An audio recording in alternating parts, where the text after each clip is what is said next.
Hello students, in this lecture we will discuss the next lesson titled Thinking Out of Box, Literal Thinking Adapted. First of all, I would like to give you a brief introduction to the writer of this chapter titled Thinking Out of the Box, Literal Thinking. Edward de Bono is one of the pioneers of brain training. In 1967, he invented the world-famous lateral thinking technique. He is a proponent of the direct teaching of thinking as a skill. He has dedicated his life to help people from around the world improve their thinking abilities and creativity skills.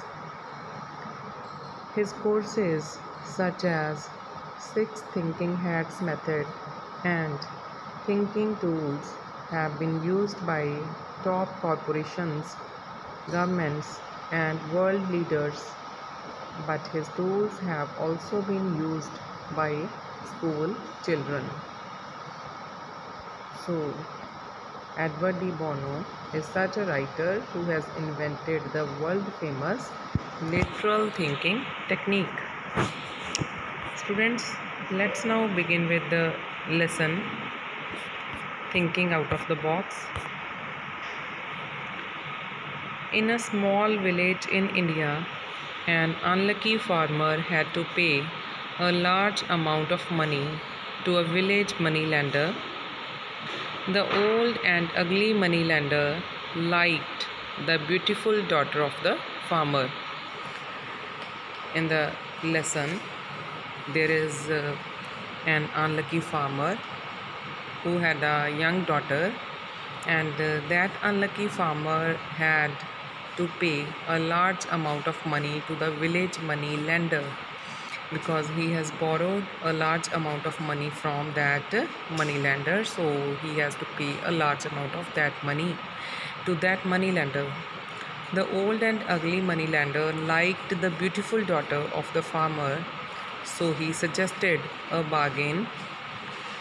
The money lender was not good looking, he was old and ugly, but the problem was that he liked the beautiful daughter of the farmer who borrowed money from him. So he suggested a bargain. So that moneylender suggested a bargain to that unlucky farmer. He told the farmer that he would write off the loan if he could marry the farmer's daughter.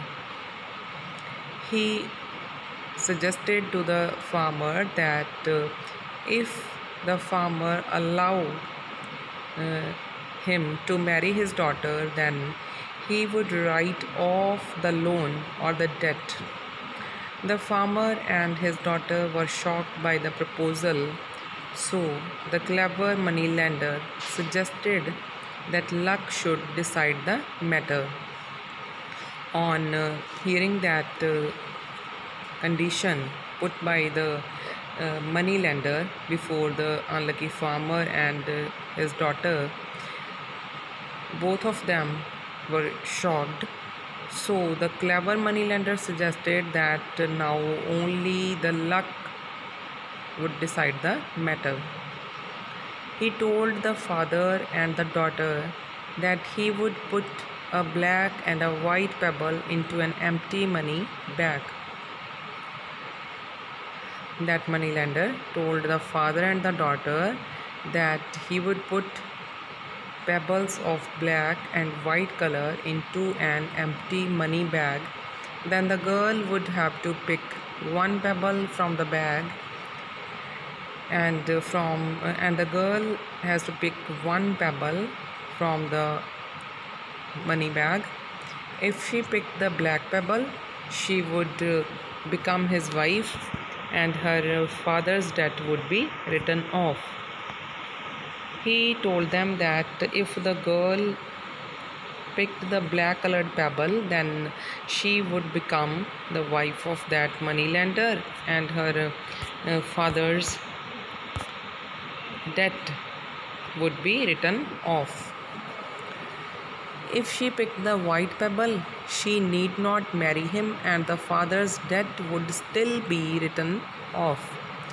And the second condition was that if the girl picked the white colored pebble, then she need not marry that moneylender, and still the father's debt would be written off.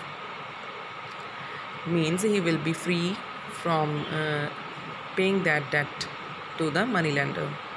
But if she refused to pick a pebble, her father would be thrown into jail. And the third condition was, if the girl refused to pick a pebble from that money bag, then her father would be thrown into jail. Means he will be punished for not the mistake of his daughter. They were standing on a pebble covered path in the farmer's field. As they were talking, the moneylender bent over to pick up 2 pebbles. So all of them, the moneylender, the father and the daughter, they all were standing on a pebble covered path in the farmer's field. Pebble covered path means the path covered with small stones. All of them were standing on the path which was covered with small stones.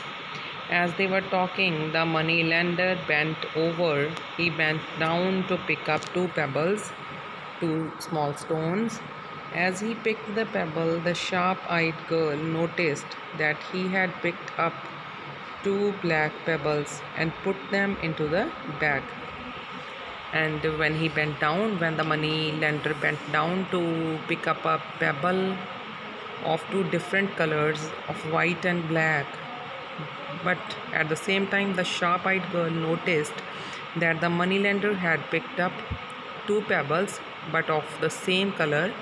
They were of black color, and he after picking both the pebbles of black color, put them into the bag.